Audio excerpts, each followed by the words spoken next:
San Francisco, California. Please make some noise for Josh Johnson!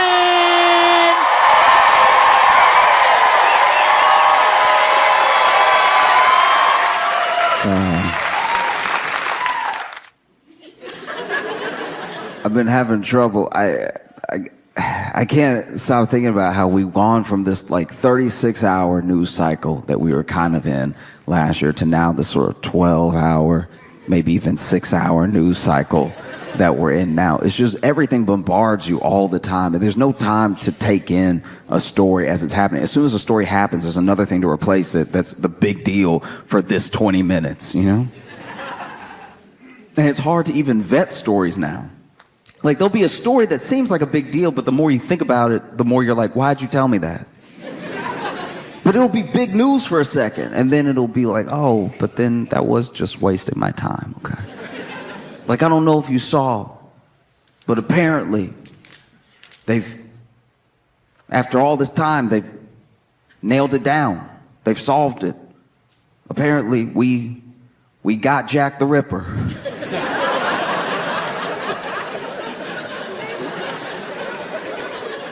Some would say a little late. Some would definitely say that all the women alive now are worried about the men alive now. But at least we got Jack the Ripper, you know? He eluded us for a while, but he couldn't hide forever. Apparently, some guy claims he nailed it down with some DNA, and after I finished reading it, I was like, yep. Think he got away with it. Because that's the thing, it's like you're inundated with so many different notifications, so many different news stories going down the line. You can't even enjoy the little things that aren't even quite news, but like, remember when a video would be viral for like a whole day? And we'd all share it for like a day. We at least used to have a day. And now there's so much news, you don't get to enjoy anything for like a full day. And not everybody even sees the thing that's dope. Like, this is just me personally, but I've very much been enjoying how terribly these Dove releases have been going at funerals.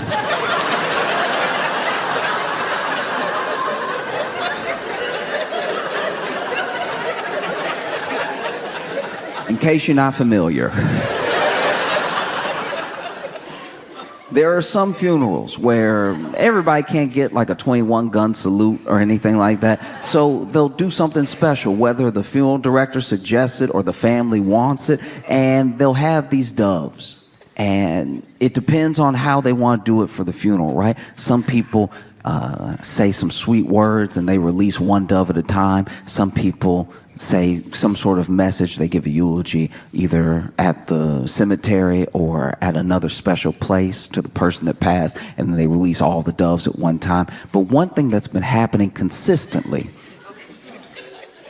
is they will stand people in a line and give them the cue to release the dove. And when you see a dove release, it does make you feel something.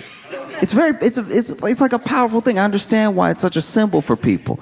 But the last few videos I've seen, the doves do just sort of die rather than fly away. There's one video that is truly spectacular. It is art to the point where I worried it was a sketch.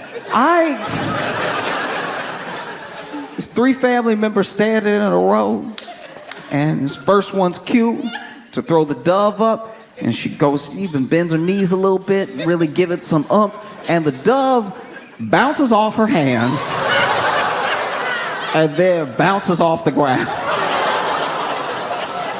As she snaps back, she's like, ooh, I hope that's not an omen. And then the second person releases their dove, and that dove flies off beautifully. And you're like, okay, not so bad. And then the third person goes to release his dove, and I think he knew his was dead. If anything, I feel like he pitched that one. He was trying to, like, if I can toss it high enough, maybe it'll wake.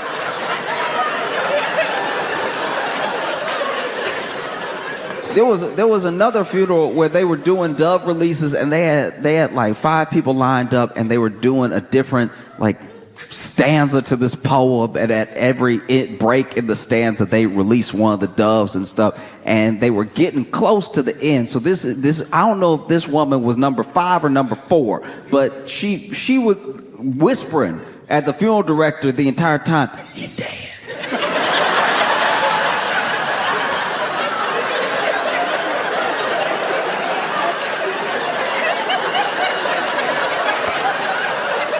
And the funeral director's like, what?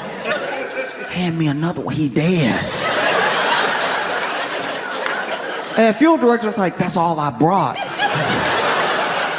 So, what do you mean that's all you brought? He clearly dead. It's like, funeral director looking at him, trying not to interrupt the beautiful poem that's being read. And he's like, no, he's asleep. He's asleep, he'll wake up. Just throw him, he'll wake up. You throw him, he'll wake up. And they released the second picture, and the third picture is right here, and she's like, this is a dead bird in my hand. Don't play with me. Find another bird. And he's like, I swear it's asleep, just throw it. And then the third person throws theirs up, and then they read the poem, and the woman's standing there like,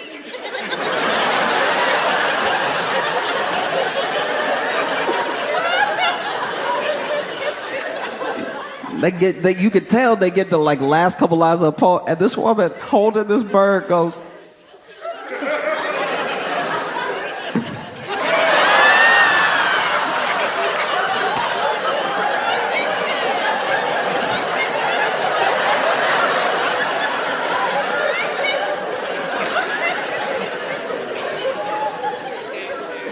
she just tried to like waste bird up, and then they end the poem, everybody looking at her, and the funeral director like,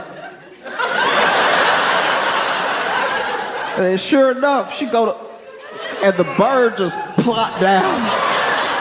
And she was looking at the funeral director daggers like, this your boy?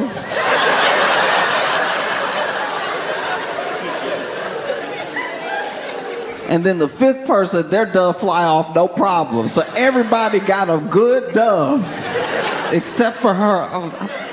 I felt for her. One thing I don't know if everybody thinks about when it comes to those dove releases is where they go. What's next? I don't know anything about this, so I don't know if the dove returns and they just know to go to the funeral director's house or something. I'm assuming they start a new life. Like, I'm assuming the dove gets thrown in the air. It was like, what a beautiful ceremony. I didn't know him, but y'all sent him off right. And then they fly off and try to get things going themselves. I'm just trying to imagine what it would be like to be like a released dove at a Bronx funeral. You're a released dove at a Bronx funeral. And then you land on some roof somewhere. You're like, all right, I guess I gotta get my bearings. And then a pigeon land right behind you, just, what's up, sweet thing? Pigeon just seemed like a very rub the belly bird, It's like, how you doing, huh? Man, you looking fine as hell. No spots or nothing. Hey, you must be new to the city. Let me show you around. I know where the good spots are.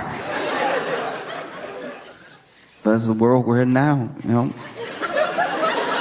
Nothing but news stories, nonstop. Everything's coming at you. We've gone from this 36-hour news cycle to the 12-hour, 6-hour, 4-hour on a really bad day. And you cannot care about everything. You can't, you want to have empathy, and especially when something's big, you want to care about it for as much attention as you feel like it deserves. But then another thing happens, and you're just daisy-chained bad news all the time, or what's supposed to be important news all the time. And so sometimes things fall out of your head because you're like, I can't focus on everything at once, and some things I can't do anything about. you know? And so after a while, you haven't heard about something long enough, you just assume it's been resolved if nobody's talking about it. But nobody's talking about it because there's so many things to talk about. And you also have to measure up how you feel about the world right now with the fact that everyone trying to give you news about the world also wants your money. They want a subscription from you. So they're just inundating you with all this stuff because, like, maybe you'll like news from us. So we'll just keep sending you notifications. Because there's always a lot happening in the world. That's not different. The fact that we have access to it is different. Like, I was thinking about all of this last week. I was just sitting there and thinking to myself, dang, we never did get those astronauts down.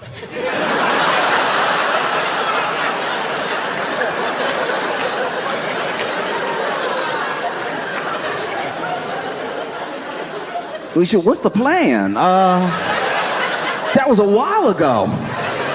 We should probably do something about that. And look, it's not like I can do something about it. You know, I care, but I can't help.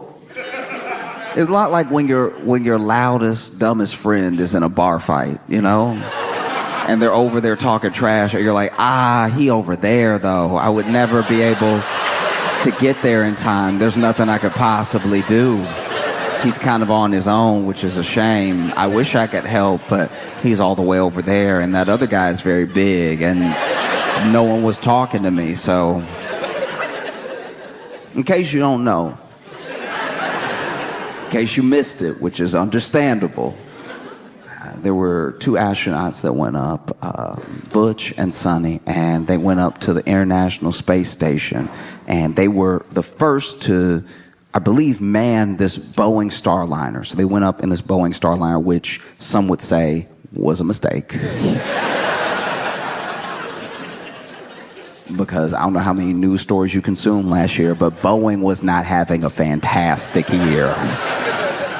And Boeing has different divisions, by the way. It's not all one thing. It's one company, but it's not all one thing. Everybody's not working on everything at the same time. So the plane people and the space people aren't necessarily the same, but by and large, as a company, wasn't looking good. You know? And so they went up to the International Space Station with this Boeing Starliner. And I'm not going to act like I understand or know how to do what astronauts do. I don't get it, and I'm glad that they do.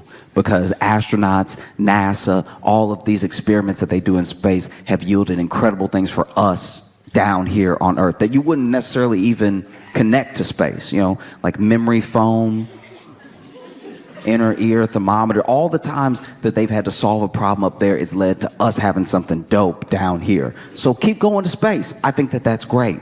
I don't know what you do up there, but all I know is it makes my life better, and I appreciate it. You know, because everything I know about working in space, I know from the movies. And whenever I see it in the movie, it's just the astronaut outside of the ship with a wrench.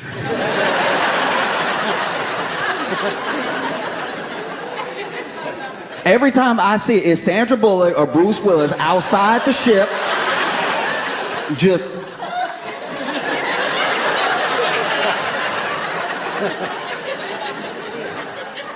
I don't know what it is about space that makes screws so loose, but like I genuinely assumed that a quarter of being an astronaut was just tightening. I don't know why space is so loose, but it's just you gotta keep it tight all the time.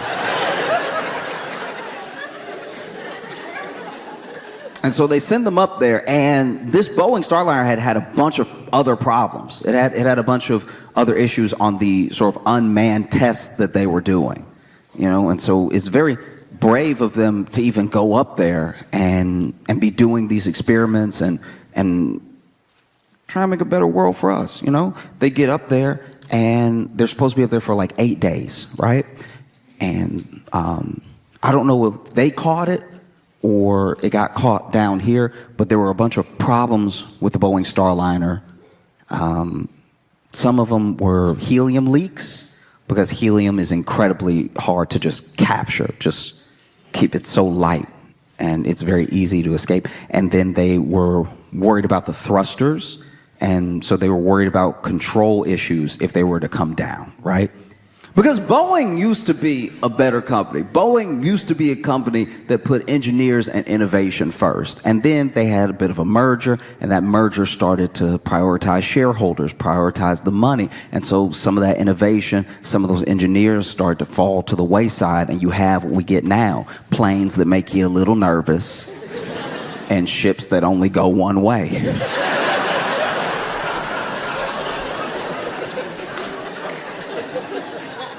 Because, make no mistake, Butch and Sonny are fine in the sense that they are the most seasoned astronauts that we have. You know, Sonny has logged potentially more hours than I think anybody should. 322 days in space, and she has logged like 50 hours of spacewalking and everything. She's like a true veteran. And even before that, she was a diver in the Navy, and she piloted combat helicopters. Like, she knows what she's doing. And Butch is the same way. Butch had already been on missions before this. And to be fair, this was going to potentially be one of their last missions. And so for them to go up in space for those 8 days, them getting some extra days, maybe they don't mind. I just am trying to not project how I would feel.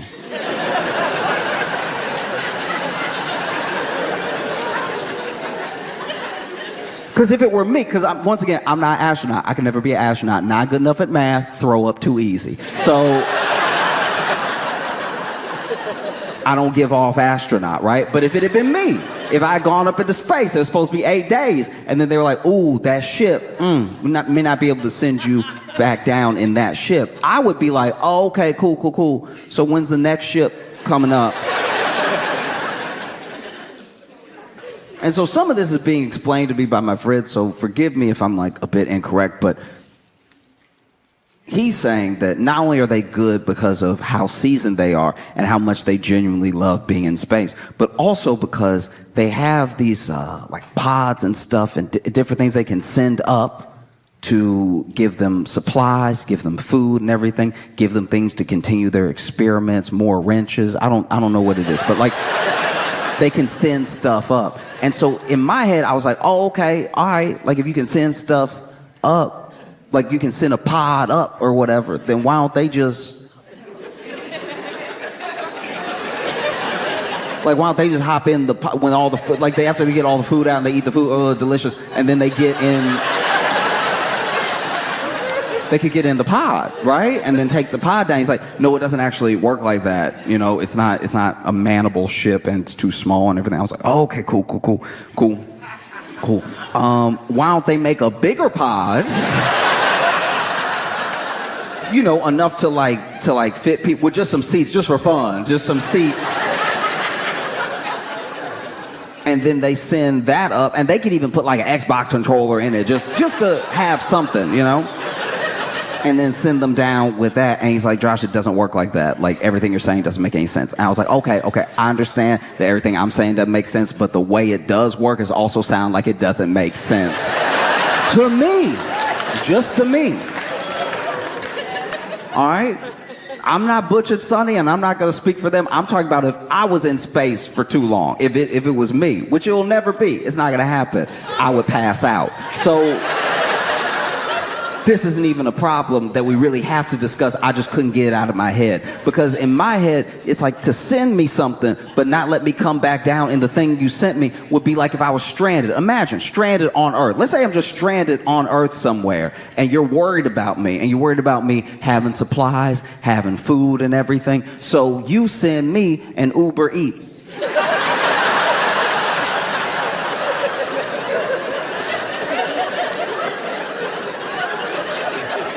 But then you go, no, don't get in the car. Don't get in the car. That's not how this works. This is not a car. This is a burrito car. See, you don't understand rocket science. This is a burrito car. You just try to get in any kind of car you want. That doesn't make sense. Stay there till we come get you with a car.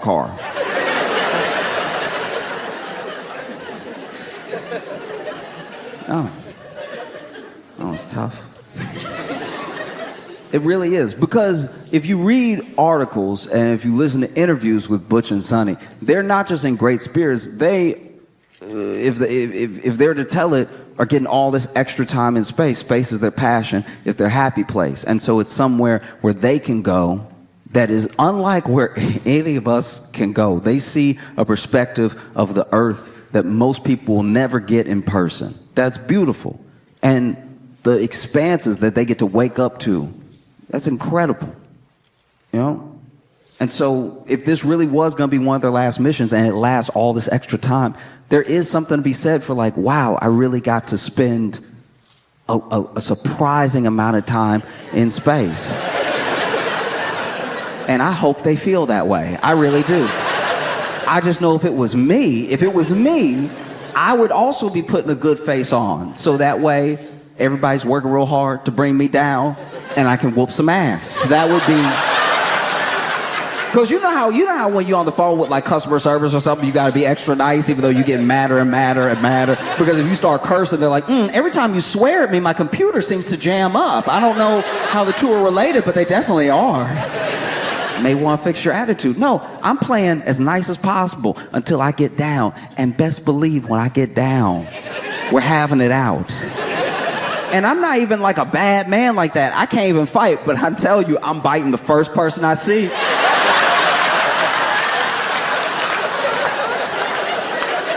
I cannot swing, but best believe I will catch a mouthful of your chin, all right? You leave me up there all this time? What's wrong with you? You must be out of your mind. You got me. Because look, I believe it. I believe that they love being in space, but everybody has a bad day. And I think a bad day in space is an extra bad day. Let's say you wake up. And it's just one of those days. You wake up wrong side of the pod. You know, very upset. And all you want to do is brush your teeth and maybe go read a book or something. You know? But you take your eyes off your toothbrush for 1 second. Now all of a sudden you...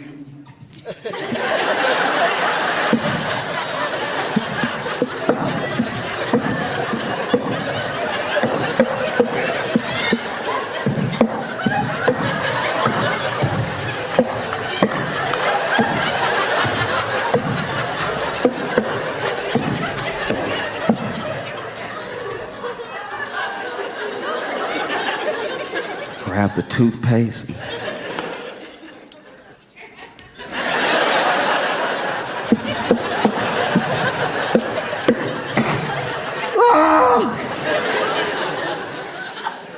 Oh. Or maybe, you know, you got your coworkers up there. Butch and Sonny, I'm sure they get along, but there's other people in the space station that can leave.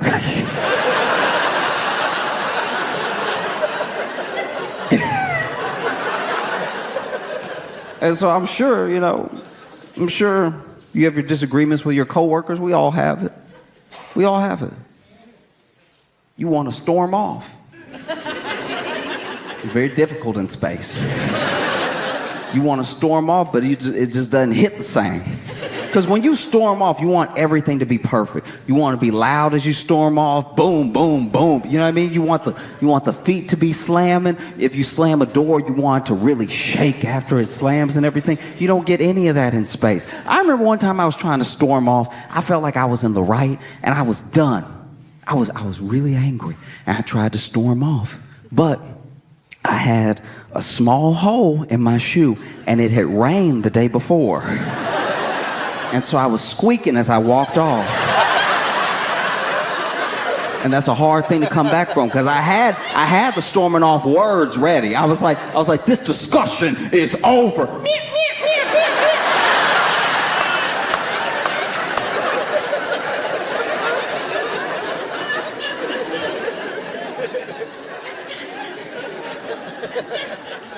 So sure enough, you know, you want to storm off in space. Maybe your coworker's making you mad.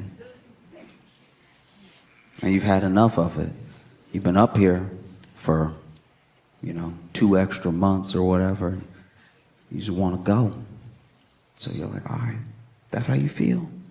That's how you feel? All right, then you know what? You can finish the experiment yourself, because I'm out of here.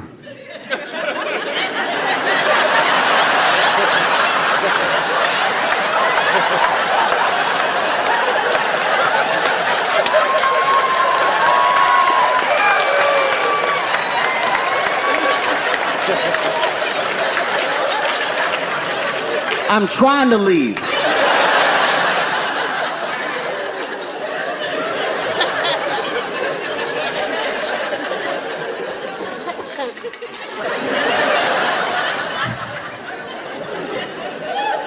Well, I can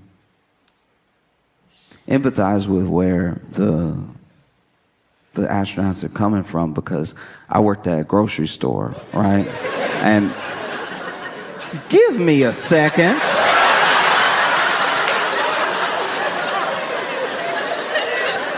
That is wild. In the time I'm talking, I haven't built up enough trust that there's a point that I'm trying to... Y'all are rude. That's wild. Okay. Anyway. I used to work at a grocery store.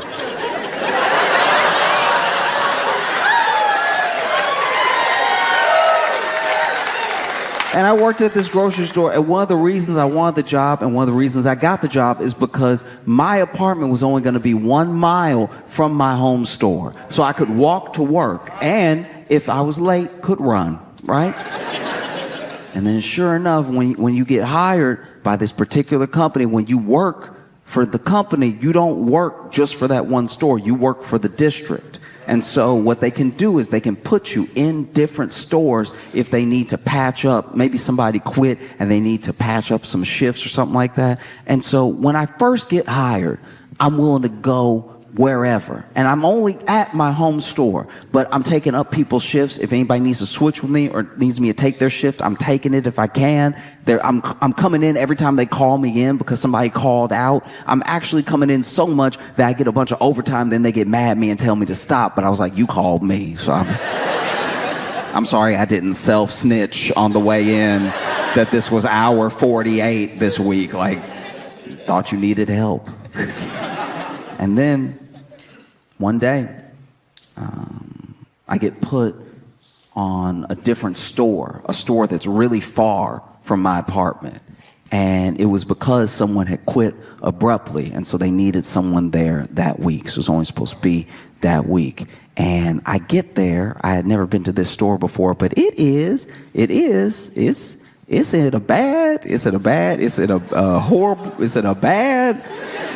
in a remarkably unfortunate, it is in a bad neighborhood, okay? And I don't mean bad neighborhoods in like they have crime sometimes. I'm talking about fundamentally everything about this place felt like the worst version of the Twilight Zone. This is the only place I've ever seen on 3 different occasions a rat walk out of the trap. And Tom and Jerry style, like really starting his day, yawning and everything, stretching his legs and stuff, going about his day. And it was one of the big industrial traps. I don't even know what's in those things, but it's supposed to kill rats. And that's where he was chilling. So these are grizzled veteran rats. And I go in the store first day, I'm ringing people up and everything. And this one person comes to my line. She only had 1 item. I scan her protein bar. She pays me, and as she's paying and she's putting the cash in my hand, she leans in a little bit, which was odd. That's not something that you normally do. And then when I'm handing her change, she says, "Thank you. There's a poop in aisle 5," and then walks out.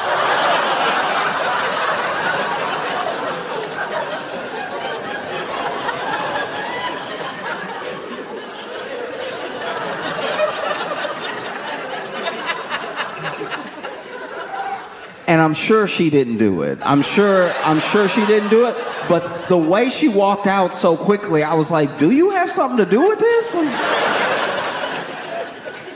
And so It's not really my problem. I'm hoping she was just joking. And so I just keep ringing people up, right? I'm just continuing to ring people up. And then my manager comes over, and my manager is like, hey, Josh, we gonna switch you off a register and put you on the floor for a little bit. Because, you know, there's so many crazy things happening today. And so I'll go ahead and switch with you. And so then I had to count out my till and then go to the floor. Now, I'm still not electing myself to go to aisle 5, right? I went straight back to the back room to grab some chips that were out in front. And so I grabbed the box, and I'm opening the box and, you know, starting to stock the chips. And I hear a scream. And so I'm like, okay, it must be real. I just hear someone go, whoa, whoa, whoa.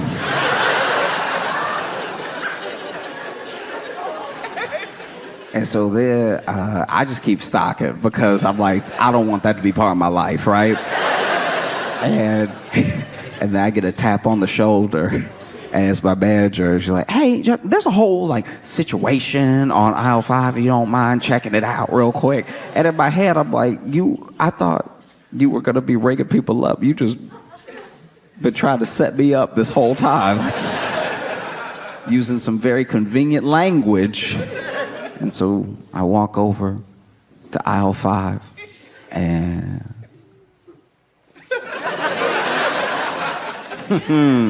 I see it, right? And the only thing on aisle 5, on the way to aisle 5, by the way, I passed 2 people who were running away from aisle 5. Like, fully bumped me out of the way. Just like, huh, huh, huh. You know, like when you're in a zombie movie and everybody's running in one direction, but you got the shotgun, so you got to head towards the zombies. And so then I turn the corner, I see it, and the only thing on aisle 5 is it and one guy. And that one guy is looking at it, and then he looks at me and goes, I didn't do it.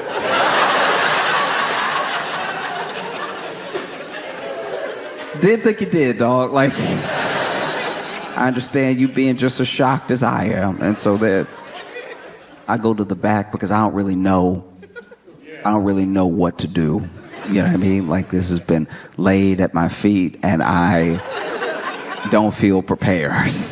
And so I grab the broom and the dustpan and the kitty litter. And so that I go ahead and like scoop and litter and everything. And that was day 1. That was the first day that I worked at that store. The second day, this older lady walked up to me at the register. I started ringing her up and everything, and she was hitting on me hard. And she was hitting on me in the way that older people can hit on you because they're not saying anything vulgar, but they're being very vulgar at the same time. They're not using the words, but you can tell the intent is there. And so she walked up and she was like, hi, young man. And I was like, that's the wildest I've ever been called young man in my life, because she really hit that hard A with the man. It lasted forever. She's like, how you doing, young man?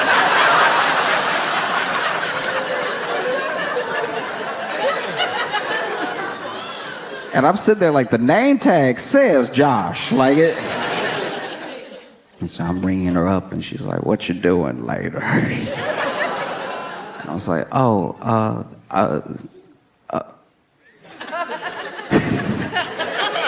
work. I'm just ringing things up as fast as I can. And then she's like, can you bag it for me? Sure. So I'm putting it in the bag. She looks at me and she's like, I like the way you do it. And I'm like, you can see what I'm saying. Like, this is X-rated, what she's doing to me right now. But it's all under the radar. It's all, if you try to call her out for this right now, she'd be like, I'm not doing anything. But like, we can all hear it together right now. Like, I like the way you do it. I'm like, oh, okay. Thank you. Thanks so much. Meanwhile, I'm just ringing up can after can of prunes. It's just nothing but prunes. It's like the store's worth of prunes. In my head, I'm like, there's no way she's gonna be able to carry all this. Put the last one in the bag. And she was like,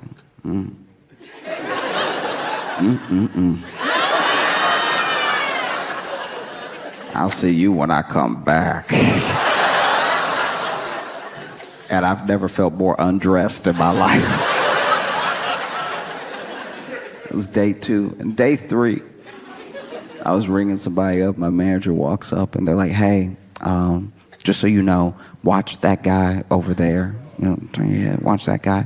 And she pointed to this dude and she was like, look, we forgot to mention this, but he does come in here periodically. And you just need to watch him because he will eventually start arguing with the cantaloupes.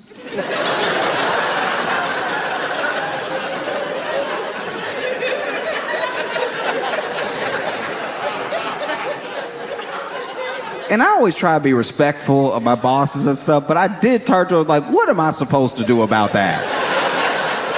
Break it up? Like, what do you expect? Why are you even telling me this information? We have a security guard, right? And so I'm bringing people up, and like 5 customers later, I hear in the distance, don't talk to me like that. And so immediately I turn my head to our security guard. Our security guard, all I see is his back foot walking out of the store. Because we always had security guards on hand because it's a bad neighborhood and everything, but at the same time, they were allowed to take their break whenever they wanted. So then I think he saw the cantaloupe argument breaking out. He was like, that sounds like a great time to have a snack. I'm hearing a snack right now. And so then my manager comes over and she's like, we should go say something. And so we walk over. And this dude's holding this cantaloupe and, you know, letting the cantaloupe have it. And he's like, you always do this. And so I'm like, hey, sir, how you doing? Hello? Hi. And he's not listening to me at all because this is the point in the argument where he got his receipts ready. He's like, no, because last time you said, he's like making all of his really good points and he doesn't want to be interrupted. Right? I was like, hey, could you just keep it down a little bit? You're scaring some of the other customers, right? And this guy was like, oh, I'm sorry.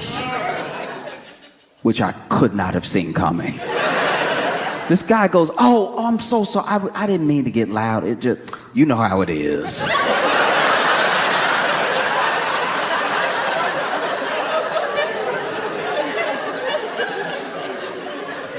I was like, yeah, no, I know. Yeah, cool.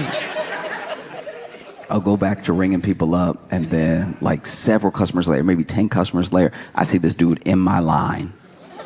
And I start ringing up this one customer slow. Because I was like, maybe someone else will finish in time for him to get in another line. I do not want to have a conversation with this dude. And as I'm ringing them up, this guy's holding the cantaloupe, and he goes, don't start again. Don't start again. And right as I look up, he's like, you know what? We're through. And he slammed the cantaloupe down. And I know he was arguing with a cantaloupe. But in that moment, I was like, oh.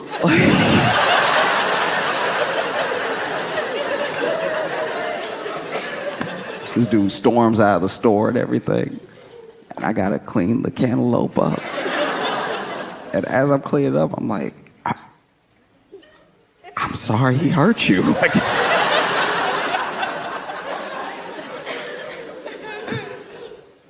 And that was just 3 days working there. You know, 3 days working there. And I was supposed to be there for a week. And they ended up having me there for 6 months. So when I tell you I can empathize with what the astronauts are going through, like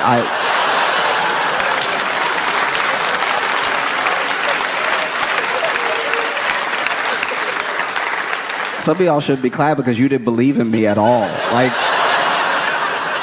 Like some of y'all, as soon as I spoke, you're like, he thinks he's an astronaut. Because even if you love space, even if you love being up there and that's your happy place and everything, which I totally get, and I hope that that's the case. I'm sure if you went up there and they told you it was going to be 8 days, that you probably had plans. It was June of 2024. I'm sure you wanted to do something else before the end of the year besides float. You know, I'm sure they would love to. I'm going to go out on a limb and say it, probably vote in person. That probably would have been great. And now they're up there. And I even saw an article that said that they had initially said it was going to be February of 2025 when they were able to get them down. They told them that in September. And then it got pushed a little bit more, so to like March of 2025. And then I just saw an article that said that there have been some developments, and they may actually be able to go up there and get them early.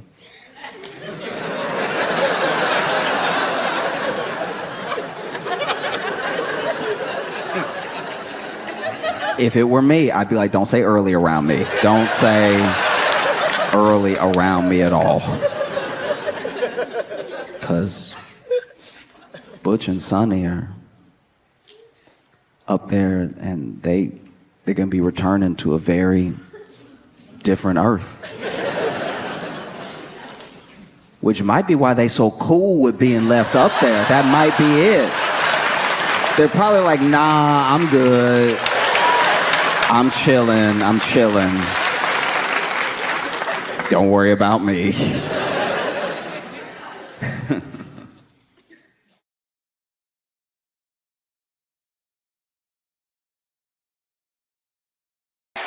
Make some noise for Josh Johnson!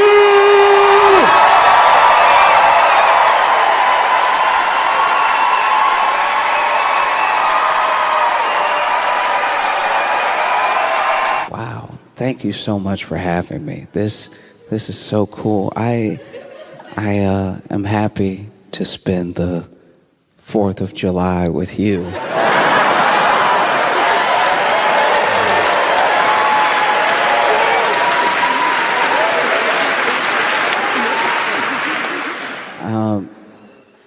Maybe you're not aware of some of our customs on the 4th of July. One of them that sticks out is a hot dog eating contest. And I've been traveling the world, and a lot of people think that they know what a hot dog is. They even think that they have their own version of a hot dog. And as I've traveled the world, I can honestly say that no, you don't. Because you all here, I'm not going to pronounce it correctly, but you have bratwurst. That's not hot dog at all. That's good. You have to understand, to make a hot dog, like bratwurst is beef or veal. It's a meat with herbs and spices in it, cooked well. A hot dog, especially in America, a hot dog is something that to make you first have to find. And when I say find, I mean like putting together a proper hot dog in its casing and to serve is a lot like a witch's spell. You have to find meat that's first on the floor. It's very important this meat is on the floor. If the meat is not on the floor, you might not be making a hot dog. You have to find this meat that's on the floor. You have to couple it all together. You have to push it through this machine. And bratwurst, once again, beef, veal, you can only hold together a proper hot dog with hate and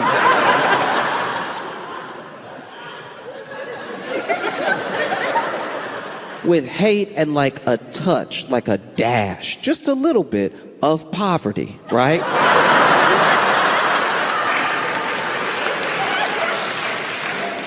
you have some hate, you have, like you can get a side of anger in there too. And then you put it together into a hot dog, you wrap it up nicely so it looks like it might be edible. Because I don't know if you've had a hot dog. In order to prepare a hot dog, it's not like preparing a bratwurst. You have to boil a hot dog. And in order to boil the hot dog, it means you do have to ruin some water. You put the hot dog in the water, you boil it up, that cooks the hot dog. Cooks is a strong word. What are you cooking? It's demon meat. But you boil the hot dog up, so then you pull it out, that's cooked. You then put it in a bun to cover up that you're eating a hot dog. The water you have to dispose of like toxic waste. A lot of people will pour this down the sink. Don't do that. Don't get that mixed in with the regular. When I was little, I had a friend who his mom had a flower garden, and he'd make hot dogs after school, and then he'd pour the water in the hot dog garden, and all of the flowers died. Because that is runoff poison water. But yeah, you boil a hot dog and then you eat it. And when you eat it, you're supposed to close your eyes and pretend you're chewing something else. Because this is going to be nasty. You can try to dress it up with mustard, ketchup, with mayo relish, with whatever manner of things people do. Some people will act really, really holier than thou about how they prepare their hot dog, as if a hot dog is not a mystery of meat mushed together. I say all that because on the 4th of July, there is a hot dog eating contest that takes place, and the winner this year, once again, is a man named Joey Chestnut. And this year, he ate 70 hot dogs in 10 minutes. Which is the correct response. You know how I said that when you felt physically ill? That's how you're supposed to feel on the 4th of July after eating as many hot dogs as possible. I believe the record is 76 hot dogs. And I remember one time my buddy entered a hot dog eating contest, and he was super excited about it. And he had watched Kobayashi, he had watched Joey Chestnut, and he thought he could do it too. He was like, if they can do it, I can do it. Let's give it a try, right? And so he entered the hot dog eating contest, and it wasn't like the official Nathan's hot dog. It was just like a local one that was happening on 4th of July. And he entered the contest, sat down with the other contestants, and then over the course of 10 minutes, my friend ate 2.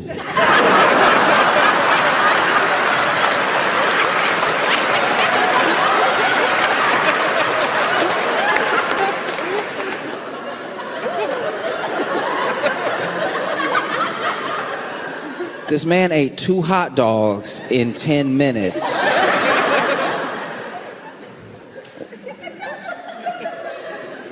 We were watching it like, when is he gonna kick into gear? Like, when is it? There are other people that are literally like swallowing hot dogs as fast as possible. There was one dude that was this was incredible. He was screaming hot dogs down, right? He was like, oh!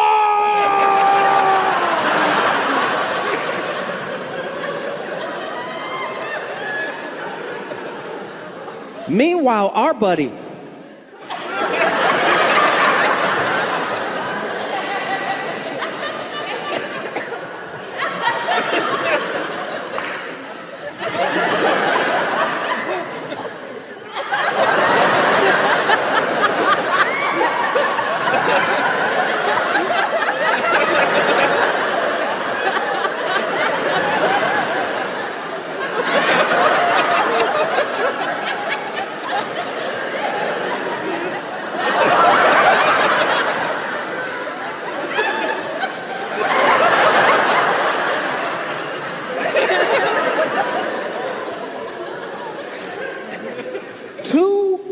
hot dogs in 10 minutes.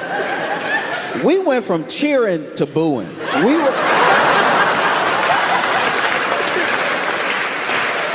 We started out supportive. Initially, we were like, yeah, get him, you can do it. And then, when it was clear he couldn't, we were like, stop, you wasting a hot dog. When he got done, we asked him, hey, what happened? We drove you here.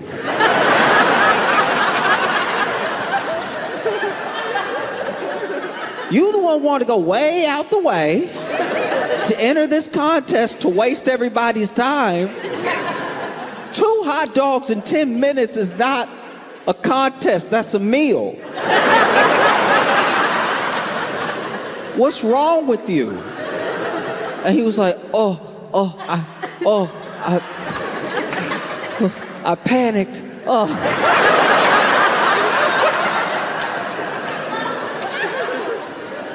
What are you panicking about? He's like, I saw everybody else do it, and they were so fast. I was like, how are they not choking? And then I remembered I might choke. So then I started chewing extra. I was scared to choke. I was like, if you had at least choked, then 2 hot dogs in 10 minutes would be more reasonable.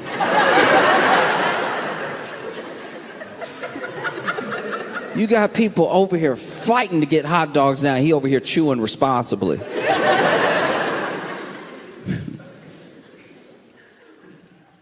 I do my best when I go anywhere to be as good of a guest as I can. You know, it means a lot to me to have me over here and for me to be your guest for a little while. I've been looking forward to this trip for a long time, and I'm always a little tense when I'm a guest, though. You know, even if it's just visiting a friend's house. You want to be a good guest.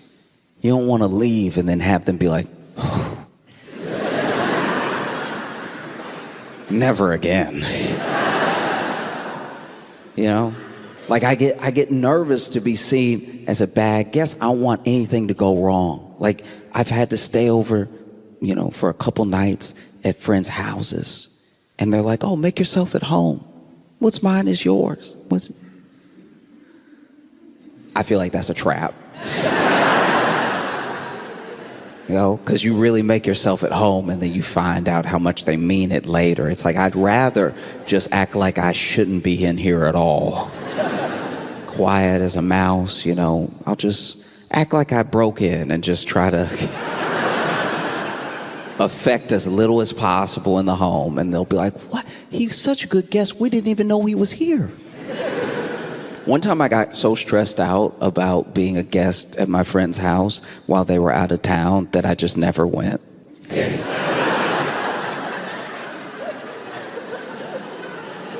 And they were like, Josh, our apartment looks amazing. Did you do all this cleaning before you left? I was like, yep, you know it.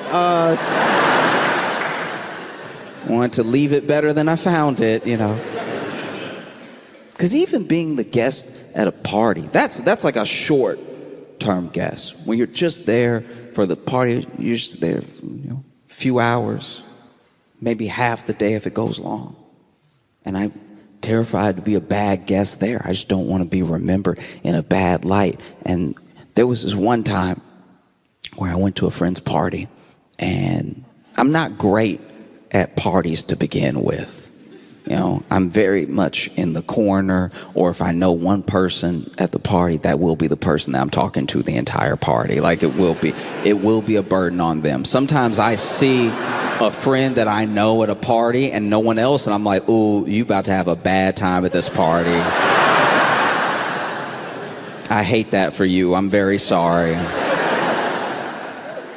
But it's either talk to you or talk to a stranger, and come on. And so, you know, I was at this party, and my friend who actually invited me to the party was late. We were supposed to meet up together, and I misunderstood the text message. I thought they were already in there. So I knock on the door, I meet the host, I tell him, you know, oh, I'm friends with, and then he lets me in, which is a huge mistake. Because now I'm just sort of standing awkwardly while other people have a great time. And so I was like, you know what? You know what I'm gonna do? This is the fail-safe. Every time you need a break from social interaction, or you just need to get your bearings together because you're in a public place and you're sort of freaking out, you go to the bathroom. The bathroom is the safe haven, right? And so I walk to the bathroom, I close the door behind me, and it's a little dim in the bathroom, but I use the bathroom, right? Other reason to go. And as I'm stepping away from the toilet, I hear this little crunch, like under my feet, and I look at it, and it's all of this glass under my feet, and it looks like the actual light bulb either popped or broke or something, and then now I've stepped in it, and as I really start to look around the bathroom, I realized that it is an absolute disaster in there. It is horrifically bad. So the bathroom mirror is smashed. I didn't notice it at first when I walked in, and the glass is in the sink, and there's a little bit of blood in the sink, right? And so I'm standing there, and I look over at the tub, and the shower curtain is pulled back, and there's a fur coat in the tub. And I'm like, all these things are too much for one thing. You know what I mean? Like this would be a shutting the bathroom down for a short period of time at the party if just one of them happened, and all of them are happening right now. And so I'm like, I don't know what to do. I flush. That's as much as I can clean up right now. And then I'm a bit panicked, so I get ready to just get out of the bathroom, because if I can get out scot-free, if no one sees me come out of the bathroom, someone else can address this thing, because I don't know anyone here. My only friend is late, and the host has just seen me once. So I get ready to, I don't even, admittedly, this is gross, sorry, but I wasn't even gonna wash my hands, because I was like, there's a whole bunch of blood in there anyway. They'd be dirtier than when they were unwashed. And so I get ready to pull on the doorknob, and I hear a knock. And I can't open the door. There's no way I could open the door and be like, all yours. You know? It's crazy in there. And so I hear the knock, and I think to myself, oh no. There's no way. First of all, if you need to go to the bathroom, the last thing you want is for someone to open the door and be like, all right, before you get in there,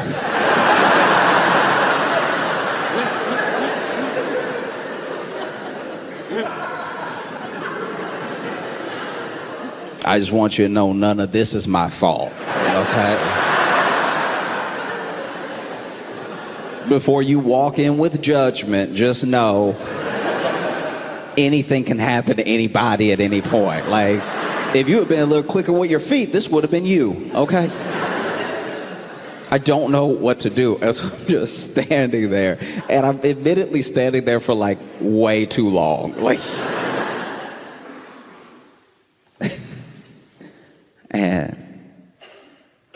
and I hear a knock again. And I'm like, all right, I gotta do something. I gotta buy myself some time. And so I just say, 1 second. That's bought me 1 second.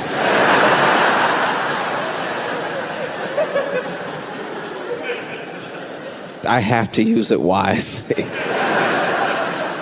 And in my head, I'm thinking like, okay, I could try to clean up. I'm over here in my head freaking out because this is my worst nightmare. I'm gonna look like a terrible guest. I'm at a party where I don't know anybody, and I'm gonna look like I destroyed this bathroom. And so I'm Googling all types of stuff. I'm over here Googling, does glass flush? Like, does glass flush? How fast can you get blood out of the sink? If you were to look at my Google search history, on this night, it would look like I definitely killed someone. Or at least a small animal. Because I was also Googling, like, does fur disintegrate? Like, and so, I just spent another minute and a half sweating and freaking out. And then I hear a knock, but this knock is like thicker. It's just like strong. It's clearly a different knock. It's clearly a different person. And that person is like, hey, come on, people waiting. I'm like, people?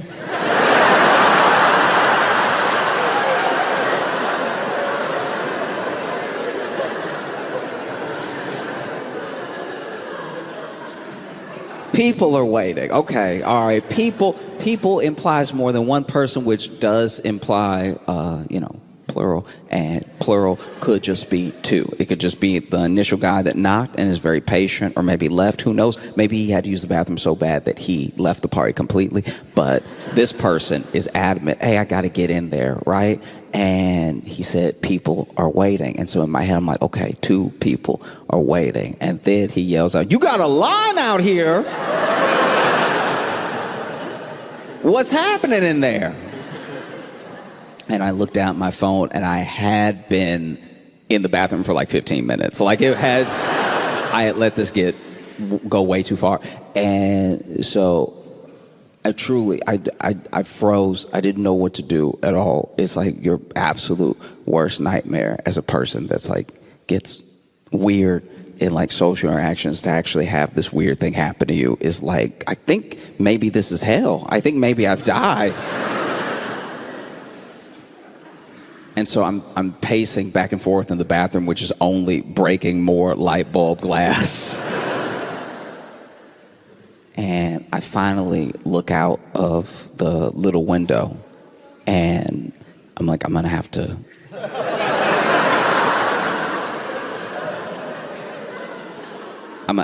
leave. Like I'm gonna have to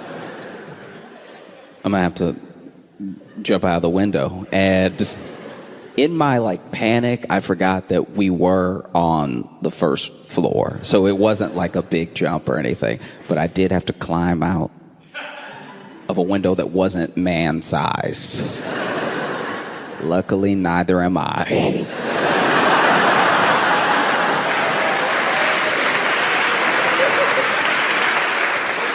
I was squeezing my hips at like an angle, like I put my hips like diagonal to the edges of the window to get as much space as possible, and I wiggled out. I fell out of the window, and I tried as much as I could to like pull the window back up from outside so that people wouldn't be like, oh, whoever it was went out the window. And then I was like, what do I do though? What if someone saw me go in, remembers me perfectly even though they don't know me, and could point me out, you know, because I wear the same thing every day.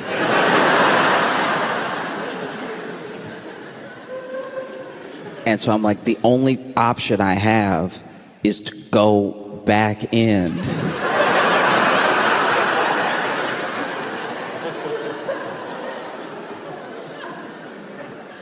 Is to go back in and join the line for the bathroom.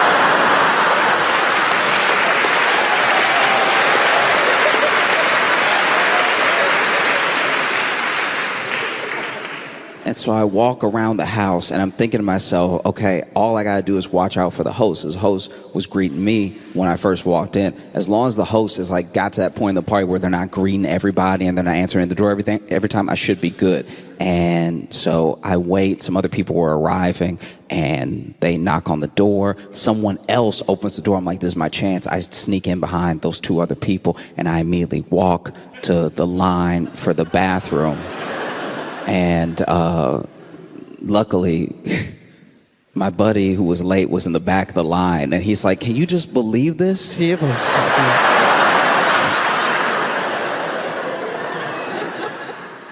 No, I do my best to be like a good house guest, you know, and especially when I travel, because when I travel, I I have to do it as an American.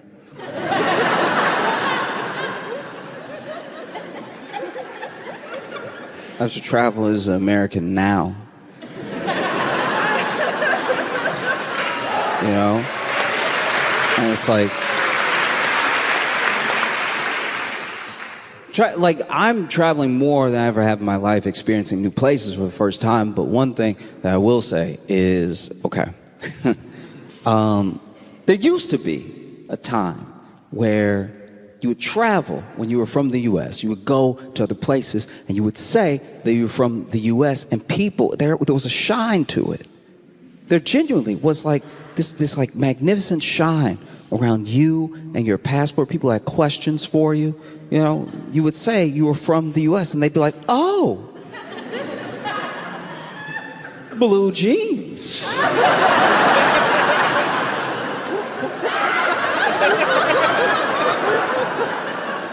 Wow. And then over time, the shine started to wear off a little bit, you know, like the way that we were perceived on the world stage started to change, and you would tell people that you were from the U.S. and they'd be like, oh yes, yeah, Beyonce.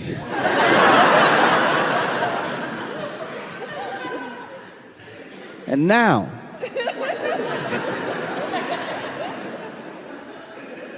you travel the world, and look, people ask me. I don't go around telling everyone my business all the time. People ask me, hell, where are you from? And I go, oh, it's...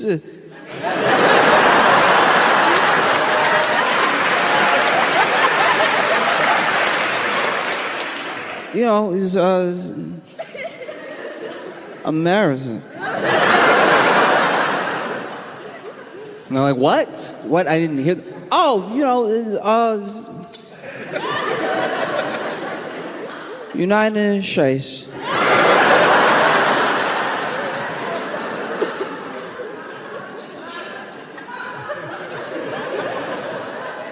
What? I'm American. I'm from the U.S. From America. And I've traveled these past 2 weeks to Paris, Dublin, Brussels, Antwerp, now here.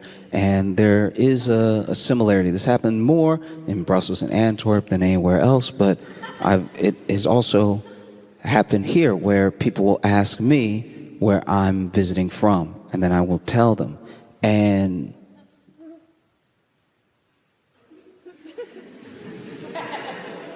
there's a look and a noise you make that's genuinely offensive. Like it is...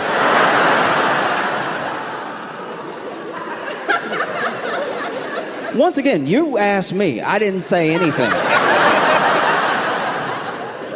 I walk into the shop. Y'all are the ones, you know, asking questions and stuff. And then I say that I'm from the U.S. I'm visiting from America. And then you go, oh.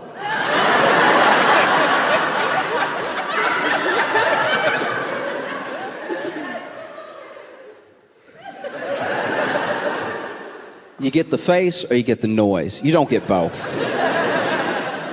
Oh. I grew up in Louisiana, all right? And when I was, sure. And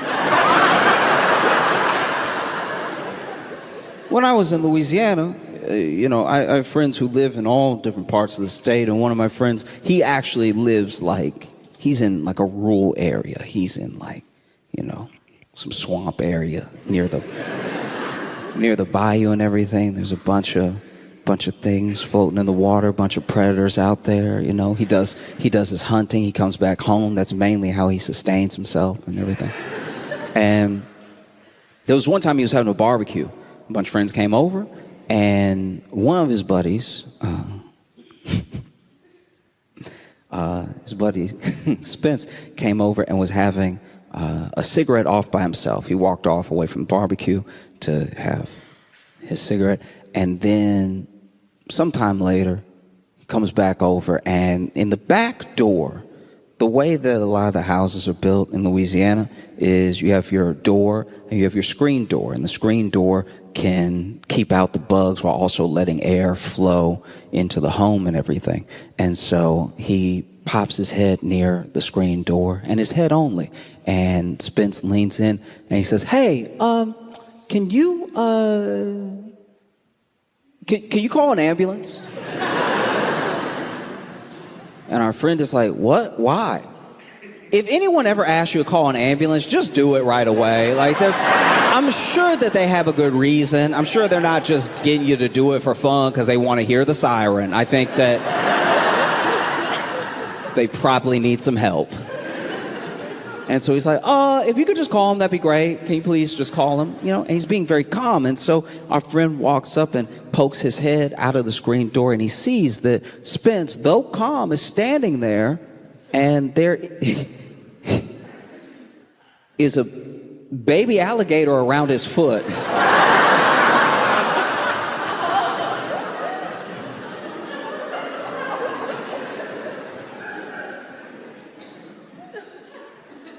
And that's the way you look at me when I tell you that I'm from the U.S.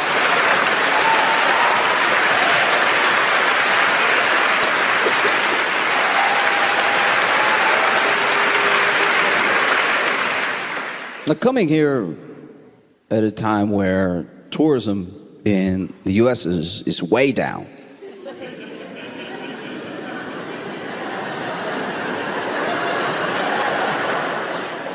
yeah, people aren't coming to visit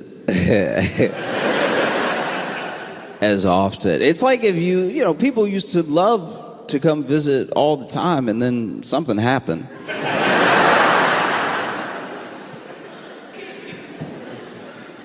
It'd be like if you went over to your friend's house all the time growing up, and then one day you stopped going, and your friend was like, "Why? Why wouldn't you just come over like you used to? Come hang out." And you're like, "Oh, well, last time I was there, your dad threw a plate at my head, so I think I'm good coming over for a while." You know?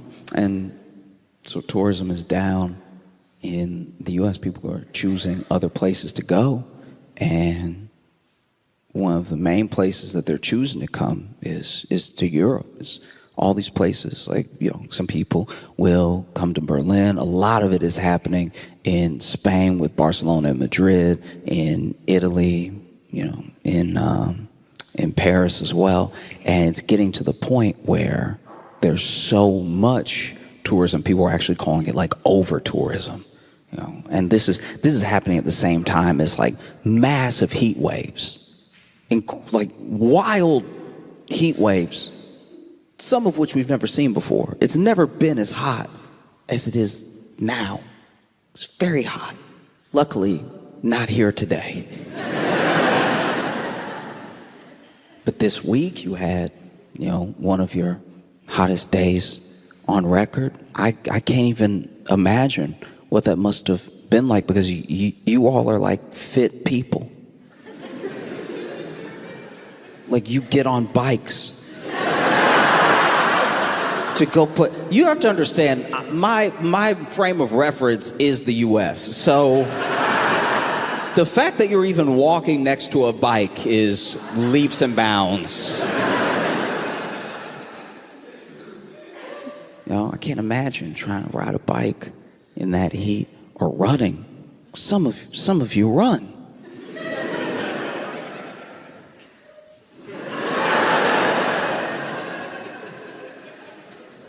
And so that's wild that this level of like over tourism is happening at the same time as this heat wave. And there are people in Paris, there are people in Spain and Italy that have had enough. They're losing it over this. They're protesting the tourists.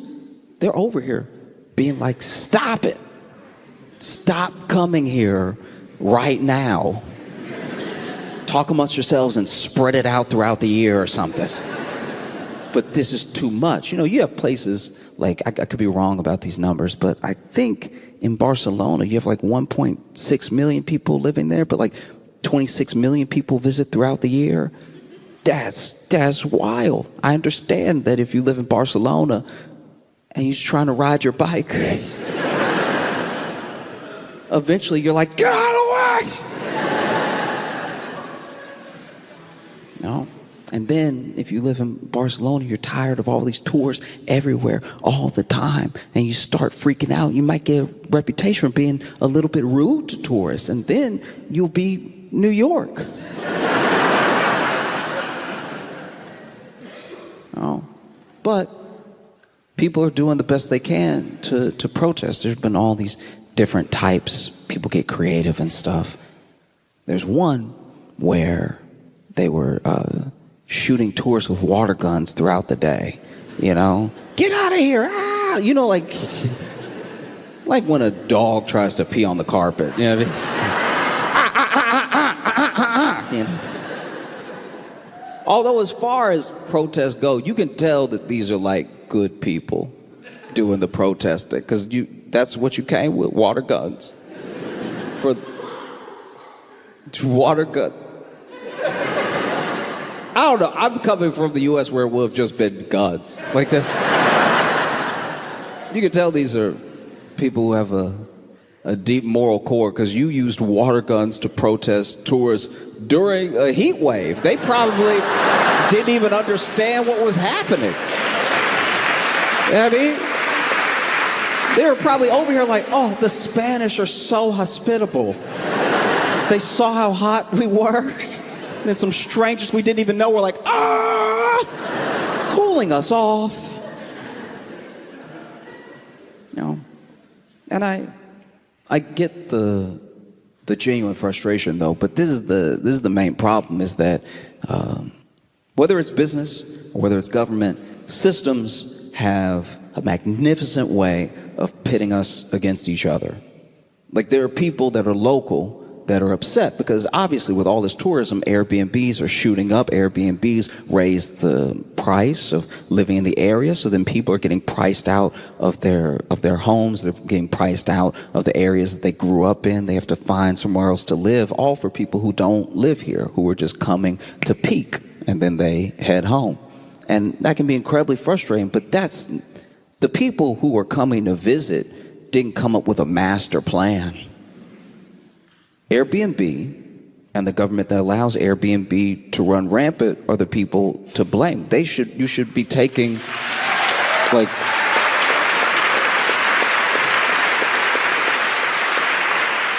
if you're gonna take anger out on anybody, it should be the local government and the Airbnb that allows it to run rampant. You should be using the water guns on the computers at this.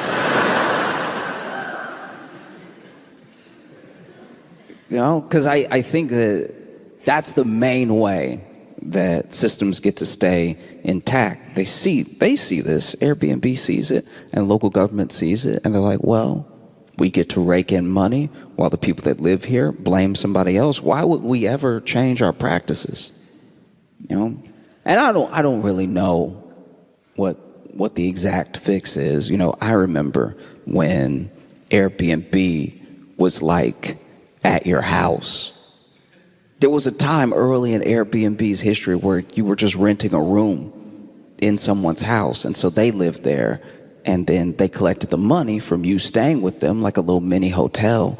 But that was like easier because then they lived here, so they cared about the home, they cared about the community, and you got to get a taste of like local life. And you could even ask them, hey, is there anywhere I should go to eat? And they would tell you, this is where we're going to eat tonight. And sometimes you would actually have a meal with your host. And I thought that was a really beautiful thing. And then like private equity and more money got involved, and so it ruined it. Because now an Airbnb is also like sometimes worse than a hotel, because they'll let the person who owns the Airbnb set the rules. So now you have someone setting these insane rules for the Airbnb. Like, you can't just check out. You can't just take your trash, put outside, and leave. There are all these rules. Like, you have to make sure to wash the cabinets, wash all the dishes and everything, wipe everything down, you know, give our dog a bath. Also, you don't get charged a cleaning fee that you end up getting charged anyway, because in the small print, it was like, pick up our kid from school. And you didn't see that part. So now you're spending all this money on Airbnb to just go somewhere nice like Italy. And then you get to Italy and everyone's mad at you for visiting Italy, but you're also mad because you're like, the rules in this Airbnb say I have to buy this house before I leave.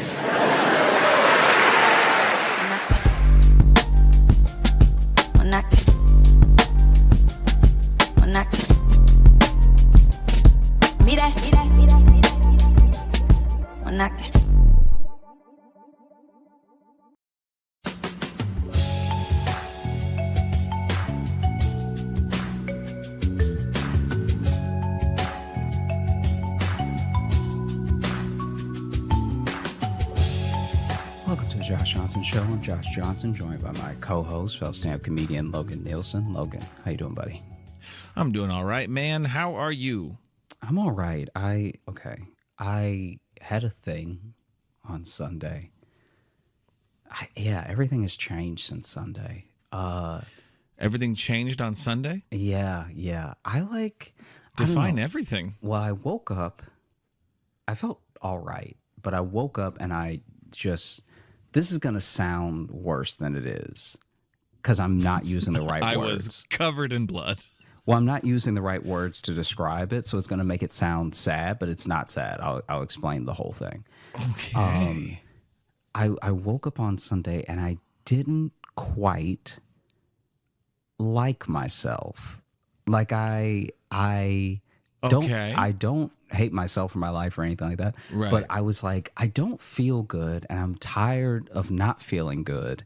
And luckily I know just about everything that could make me feel good. Right. Okay. So I was like, I need to start taking care of myself. I'm already not I'm not super unhealthy or anything. I try to work out and stuff, but when you know what you should do and you don't do it, and you know it's a thing that is fulfilling, it makes you bummed out. Yeah. And I was feeling that all day Sunday. And so I was like, you know what? I'm going to look up just general nutrition stuff. I'm going to look up some nutrition stuff that might make me feel better. Because you know how there's certain things you can even eat naturally that improve mood and stuff like that. This is your new thing. You've been on this a lot more because you had this when we were in Richmond. When we were there. Yeah, you went on a big long.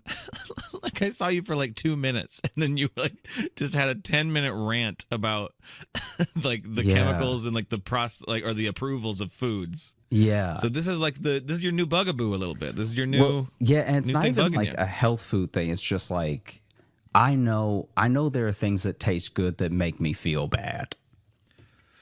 Yeah. I'm not even becoming vegan. As he takes a drink of whiskey. Yeah, it's I'm not becoming vegan. I'm not doing anything drastic. I'm just let me be more mindful of that stuff. Anyway, right. I joined a gym. Okay. And just got back into did some light workouts the last few days, and so I feel pretty good. You joined a gym Sunday? You were just I'm not feeling great. I'm gonna go join a gym. Yeah, it was a cheap gym. I mean, I'm not shelling out money. I mean, good for you though. That's the hardest thing to do. Is I'm gonna go do that thing then. That's a difficult thing to actually the next step to take. I will say though that this is the deceptive part. It's actually. That's the easiest part. To just give them the money, I still haven't done anything to improve my life. Fair. So then, but still, though, you were I should join a gym, and you went and joined a gym. Yeah, and I've thought I should join a gym a lot of times. Never done it. I mean, it's a bit of a trap because you have to remind yourself that you have a gym membership every day, because now it's up to me to not waste the money. Yeah, true. Yeah, I don't want to lose money on this. Yeah. And so then the whole reason I brought this up, the last thing that I added that I've never done before in life, but I'm making a point to do it now, is to be fully, when I say fully, I mean like at the scientific limits of fully hydrated, right? I've never even attempted this in my life before, but this is insane. It's It's Buckle too up much for another water. adventure, gang. Joshy gets wet. Here we are. It's so much water, dude. It's like, Yeah, when you actually like make sure you drink the recommended amount, it is a lot. well, this is what's actually crazy about it. I don't know if you already knew this, but the amount of water that you should be drinking to lose weight and the amount of water that you should be drinking to build muscle are like almost identical, and it's a ton. Mm-hmm. And that, I mean, that's mind blowing to me, though. I mean, I've heard several different like amounts of what you should like drink in a day, but also it does kind of change depending on what you do in a day a little bit. Yeah, like I checked, because here's the thing: I was so scared giving myself water poisoning that I checked every type of way to, do the math on how, just on how much I should Is it be. technically called water poisoning? Yeah. Okay. You have so much water that your kidneys don't know what to do with it, so that your kidneys Right. literally just start giving it away. Because that's what happened. Isn't that what happened to that lady in that radio contest thing? This is like 5 years ago or whatever. Did you remember hearing about this? No, I don't remember this at all. It was in like Australia. It was a big story because it was like a morning radio show, and then the competition was like they had people come in. It was to win tickets to something or some shit, and they had them like drink as much water as they could, and then it was like they had to, whoever could hold it the longest or whatever, like go into the bathroom, like whoever could hold it the longest, and then like this lady, like her kidneys shut down and she died because of a fucking radio competition. You would like to think that your bladder isn't more powerful than common sense. Like, I'd like to think my Yeah. bladder couldn't will me dead. Right. But I think that's what that happened there. I think that was technically what it was. Well, what ends up happening, so there's a person that I think you and I both know, but just in case this is like giving away something at her job, I don't want to say her name, but she used to give hikes. Like, she used to be the tour, what is it called? It's like she was basically just like the guide for hikes when she lived in Colorado. And I don't know, like at a specific park, probably a national park, I'm guessing. Yeah. And she said that it would be so hot, and there'd be so many warnings about make sure you're hydrated enough, that a lot of people, she basically said once a week someone would drink so much water that they would get sick, and they would think that sickness was dehydration because the symptoms of being overly hydrated and dehydrated are identical. Right. Yeah. And so then they would drink so much water that then they got sicker, and then they like passed out, and then they have to be carried down the mountain or whatever. Mm-hmm. And so all this I bring up because I have been trying to drink the appropriate amount of water to build muscle, and it is far too much. I've been to the bathroom. I know bathrooms now. Like I think I know. I think I know handles in a way I never noticed handles before. Like, I'm running to so many bathrooms so consistently that I'm really starting to notice things about bath. I used to be an in and out guy, and now it's a while that I'm standing there, and I'm clearly very hydrated. Yeah. And I feel great. I've been sleeping better. It's like, it's the catch-22. It's literally like if someone gave you a superpower, but you had to go to the bathroom all the time. Like if Superman had to pee every 20 minutes. I mean, to continue growing the mythos we've built the last couple episodes, I think this is the downside to being the Josh Ice superhero. Is because with all that ice power comes so much moisture. Yeah, He's you just just peeing all have the time. to pee all the time. I Because, bet Iceman was pissing all the time. dude, That guy was probably pissing all the time. He's made of water. my body's like, already I can feel myself feeling a bit better throughout the day, less fatigue, my sleep is great. All these great things are happening, but I have to pee so much that it's almost not worth it. I'm almost like, let me feel like trash again just to not be in a bathroom for half an hour. No, not half an hour. I mean, a half an hour go by without needing to go to the bathroom. I know what you mean. Yeah, I know what you mean. But oof, it's caused. Okay, I know that this has happened to many people. I am not special in this way, but this is the most recent time that it's happened, right? I'm not the first man to have to piss. Yeah, yeah. Not There have even been the many third. before me. And so I was at a show, and the line got very long because there was a person in the bathroom that clearly needed it. Like as impatient as I get waiting for the bathroom sometimes, I never want someone to come out early. Please don't do that. You be in there as long as you need to be in there, because it was way worse for everybody if you come out too early than you stay in there a little long, you know? Okay. What do you mean is happening if they come out early? I'm just saying, like, you Pants can, still down? I'm They saying didn't even finish. there are people in life, we've all been to junior high, we've all been in situations where someone is more embarrassed than they let their logic take over, right? So the embarrassment trumps the logic, and they're like, oh yeah, let me hurry up, blah blah blah. And so then, like they'll like come out of the bathroom, and the best example I've seen of it is when this guy rushed out of the bathroom because somebody was banging on the door, and you could see a little drip, drip, dribble on his pants. And it's like, yeah, because my man wasn't done. He got bullied into trying to force his body to be done, and that's not how bodies work. And so anyway, I'm in line for the bathroom. There's two bathrooms. One line is getting incredibly long because someone in there is clearly having a time. Like a true struggle. Okay. An emergency in public. We don't hear anything, but because we don't hear anything, it's almost worse. All right. He might be dead. Okay.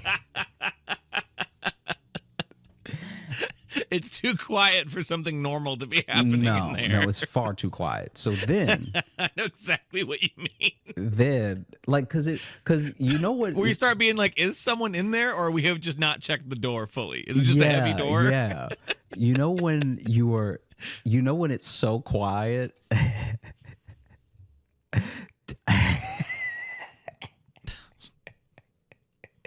Do you know when it's so quiet that it makes the space around it quiet?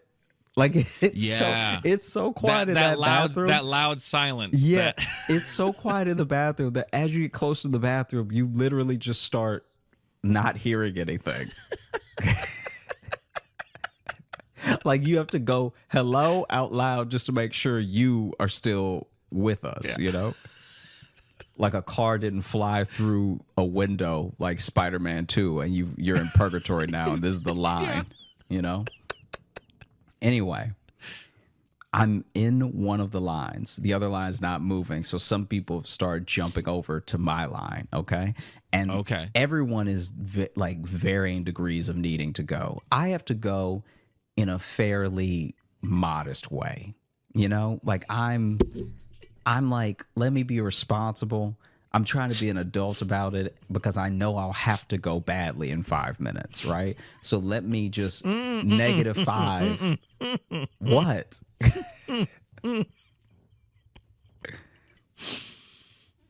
I took a drink right as you said in a modest way, and that wording just it made me laugh. I had to hold the liquid in my mouth. Yeah, I'm not desperate, you know? I'm not like, you know, those people who I don't need it, okay? Yeah, you know those people that don't plan well, and so it's like them having to go to the bathroom is like them being late on their rent, and they're like, I don't know what I'm gonna do. It's like, well, you've had options all day, all right? If you had paid attention and planned ahead, you'd be fine right now, all right? So anyway, some people are starting to jump into my line, and I'm not even near the front, okay? And every single person in this line is like, they're obviously also all varying degrees of needing to go, right?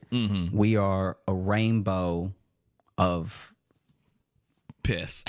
Yellow, yeah. And so 50 Shades of Yellow. Here we go. Yeah. Ready? And so basically, I am right now I'm chilling, right? Like I'm noticing things. I'm also trying to make an effort to be on my phone a little less. So I'm like looking around and like, you know, being nosy, overhearing conversations, stuff like that. And then and then I'm noticing how when I look behind me, there are people that are doing the thing where they're looking like they're sticking their head out the line. You know what I'm talking about? Like, there's a line and you wouldn't see anything, and then you see their head like off to the left. Yeah. And is getting that, you know, that like I'm about to ask for the manager type vibe some people put out where they try to get people to argue alongside them. So you know, they'll be like, right? They want to start a revolution at whoever's in the bathroom right now. Yeah, and they're like, I mean, how long does it take? You know, there was a woman that literally was like, "How long does it take?" And it's like, it does take as long as it takes. It depends on the time. It depends on the person. Yeah. You know, and I'm like you too. I'm a little bit of like, yeah, take your time in there because people got, you know, health issues. Yeah. We all eat different things, which do different horrible things to our bodies. Yeah. Like, listen. And so I don't blame you. And so I'm like, I'm like, man, one of these, because she was not stopping. She was like, I mean, how long does it take? You know, like it's like we all have to go. Yeah, I mean, and I was like, all right. You know, where was this at again? Where was this at? I don't want to say because of what's going to happen. Well, I mean, what type of establishment? I guess like restaurant. Was it a? Oh, it was a club. What genre? A club. Yeah. Okay. Cool. And so that's all I wanted to know because I'm like that also depends too. Like, yeah, if I'm in like a dive bar at night and there's only like one small bathroom, it's like, yeah, don't go in there and take a shit. Come on, like just don't. Plan your day around that. Like that's a piss hole is what that is for. Okay, don't go in there and do something like that. Sure. Yeah. It is funny. Yeah. Okay. Anyway, so then she's not stopping, and it's also loud in there. So it's like the fact that I can hear her means she's being very loud because she's not behind me in line close. Oh, okay. Okay. The line is actually getting so long they had to wrap the line almost around the bar. Oh, geez. So when I say around the bar, I don't mean alongside it. I mean, literally, there were people who had to stand where the bartender has to walk out. Okay. Yeah. Anyway, so then this woman starts banging on the doors, and she's also not next, right? This woman starts banging on the doors, and she's like, "Come on, hurry it up, which is like, they can't though. Like you literally can't. There's no. You just hear inside someone go, "Ooh!" Yeah, there's no feet of ass. I'm okay. Like you can't run. There's no.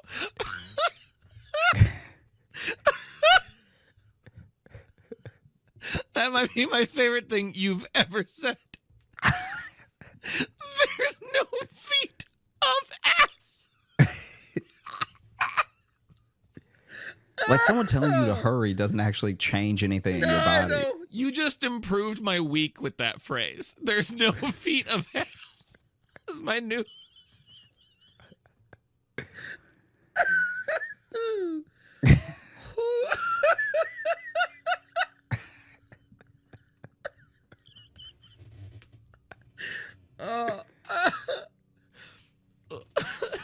I weirdly needed to hear that, Josh.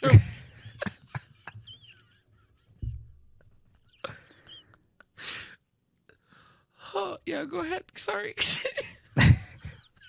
And like enough time has passed where I'm like actually starting to need to go a bit more, right? Like I got in line at a very responsible time, and now I'm being like actually pushed to my limit. I'm also not next. Now it's urgent for you. It's becoming urgent now. The stakes are getting a little high. It's kind of like how it literally is like how you know, politically, if someone they've done studies where about like xenophobia and stuff, and they found that if there's very few of a minority or an immigrant or whatever people are mostly fine. They're like, oh yeah, whatever. Like everyone is usually at least a very modest level of accepting, as long as it's just a few, right? And then once This a is lot a hard turn. No, I'm saying this is what happens though. This is like a political study. They found that anytime someone is in any situation and then they feel outnumbered by anyone who's considered other, that's when they really start to like, you know, quote unquote, show their true colors, right? Okay, yes. And was like when I got in this line, I was the most patient, chill dude, whatever. As I also need to go more, I don't even blame the woman that's banging on the doors now. Like now I'm like, go sis, all right? Go off, queen, okay? You fight the fight. You fight the good fight. You know, you get the troops through.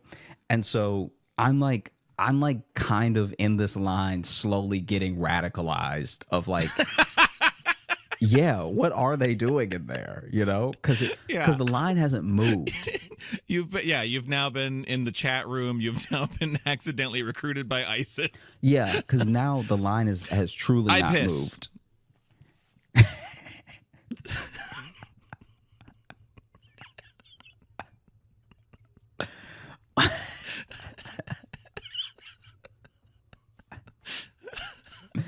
Hey, Josh liked that one. Now the line is like truly not moving, and I'm realizing how far back in line I am. And so now I'm at a point where even if everything is going well and those people come out of the bathroom immediately and everyone else only spends 20 seconds in the bathroom, which is not likely, no one will have washed their hands. I'm either going to pee myself or get COVID. There's no like in between. Yeah. You know? Yeah. And so either way, your night's about to get worse. Yeah. And so she's banging on the doors and everything. And then, like I said, this one guy got essentially bullied into getting out of the bathroom, right? Mm-hmm. Comes out of the bathroom. Poor guy. The true hero of this story. Comes out of the bathroom. Doesn't look great. He's still holding his stomach, right? He's soaked. He fell in, okay? Is like holding his stomach and calmly walks to a corner of the club and proceeds to just like how's the best way to put this? Diarrhea. No. No. The story's not gross. Like just in case anyone's listening and they think eventually there's going to be some gross turn, it's not. Right. But we have gotten back to our roots with stories of bodily functions. You're right. We never forgot where we came from. And he goes to the corner. We started at the bottom and now we're here. Yeah, literally. And the only way I can describe it is he's so smoothly, he's holding his stomach and he so smoothly passes out. Oh. And I've never seen anything like it before because he didn't like collapse. He didn't fall and slam into the ground or slam his head or anything. He literally just like melted where he was standing and he was out, right? Oh, okay. So he probably was in there just drunk then and not... He's a little drunk, yeah. Okay. But... he got lost in there? Yeah, right. You can only go in so many circles. And... He keeps just trying to put his credit card into things. I don't know. I just want to get another one. And then someone's like, oh my gosh. Oh,